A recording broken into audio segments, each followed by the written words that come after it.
नमस्कार। इस अंक में आप सभी का बहुत बहुत स्वागत है। क्या भगवत गीता एक धार्मिक ग्रंथ है? क्या योग किसी एक धर्म तक सीमित है? क्या वेदांत को किसी धर्म के नजर से देखना उचित है? आज हमारे देश में एक प्रचलन बन गया है कि हर चीज को हम धर्म के नजरिए से देखते हैं, चाहे वो भाषा हो, रंग हो, जीव जंतु हो, पशु पक्षी हो, यहाँ तक कि मानव आचरण या व्यवहार, भले ही वो मानव समाज के लिए कितना ही उपयोगी क्यों ना हो। मद्रास हाई कोर्ट के जस्टिस जी.आर. स्वामीनाथन ने अपने एक हालिया फैसले में कहा कि भगवत गीता कोई धार्मिक ग्रंथ नहीं है, बल्कि यह एक नैतिक विज्ञान है। इसलिए भगवत गीता को किसी एक धर्म तक सीमित नहीं किया जा सकता है। यह भारतीय सभ्यता का एक अभिन्न अंग है। दरअसल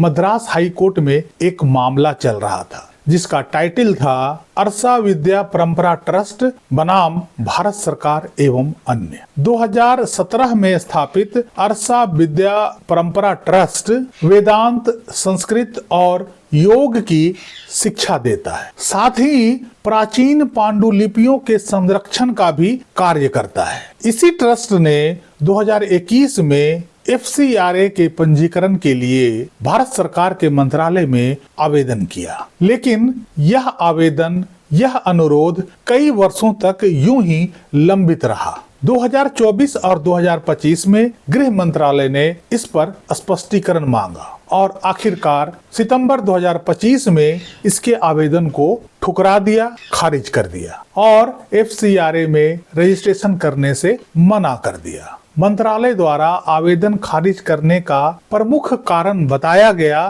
कि ट्रस्ट धार्मिक प्रतीत होता है। इसके बाद ट्रस्ट इस निर्णय को चुनौती देते हुए मद्रास हाई कोर्ट में एक याचिका लगाया। अदालत ने इस मामले की सुनवाई करते हुए मंत्रालय के इस विचार को खारिज कर दिया कि वेदांत, संस्कृत और योग का शिक्षण ट्रस्ट को धार्मिक संस्था बनाता है। इसमें कहा गया है कि वेदांत एक दार्शनिक प्रणाली है और योग लोक कल्याण के लिए एक सार्वभौमिक अभ्यास है और केवल इस तरह की शिक्षाएं प्रदान करने से कोई भी संगठन धार्मिक नहीं बन जाता है। मद्रास हाई कोर्ट ने कहा कि भगवत गीता को विदेशी अंशदान के लिए धार्मिक ग्रंथ नहीं माना जा सकता है। ऐसे में गीता और योग की शिक्षा देने में शामिल होने के आधार पर किसी ट्रस्ट को FCRA के रजिस्ट्रेशन से